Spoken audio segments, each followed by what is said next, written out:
D है, C point और D point, ये दोनों बिंदु मिलकर के डी और ई, सी डी डी और ई, ये दोनों जो मिल करके बनाया किसके बराबर बनाया, रिजल्टेंट के बराबर बनाया। मान लो ये ए पॉइंट हो गया, सी डी को हम क्या मान लिए ए, और डी ई को हम क्या मान लिए बी।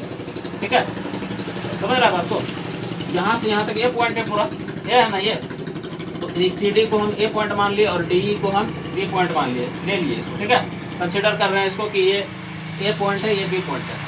तो जब ए और बी पॉइंट दोनों को मिला दिए, मिलाने के बाद ये जो हमारा एक आर देख रहे हो, इसको बोलते हैं रिजल्टेंट, परिणामी बल। क्या बोलते हैं, रिजल्टेंट।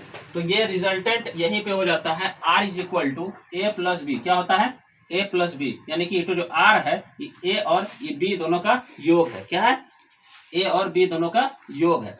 तो इसी चीज को हम बोलते हैं सदिश योग का त्रिभुज नियम। क्या कहते हैं, सदिश योग का त्रिभुज नियम। तो जब हम रिजल्टेंट निकालते हैं तो हम उसमें से क्या लगा देते हैं formula, A square plus B square plus 2ab cos theta. क्या लगाते हैं, A square plus B square plus 2ab cos theta. ठीक है, अब एक बात समझना, जब टेन अल्फा का कंडीशन में आता है तो वहां पे B sine theta divided by A plus B cos theta हो जाता है। क्या हो जाता है, B sine theta divided by A plus B cos theta हो जाता है। ठीक है, दूसरा, अगर आर, जैसे ये आर है, ठीक है, तो अगर आर हो तो आर इज इक्वल टू खाली क्या निकालते हैं, 2a cos थीटा बटे 2, 2a cos थीटा बटे 2।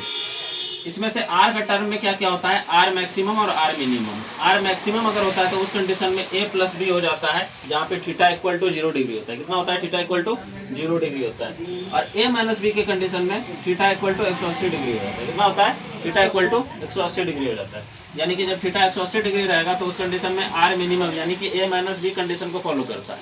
और जब थीटा इक्वल टू 0 डिग्री रहता है तो आर मैक्सिमम यानी कि ए प्लस बी को फॉलो करता है। ठीक है, समझ गए यहाँ तक।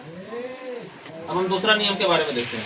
दूसरा नियम का नाम है पैरेललोग्राम लॉ। क्या नाम है, पैरेललोग्राम लॉ। पैरेललोग्राम को हिंदी में चतुर्भुज कहा जाता है। क्या कहा जाता है, चतुर्भुज नियम। चतुर्भुज नियम, सदिश का चतुर्भुज नियम देखो क्या होता है। गुड्डे उड़ाए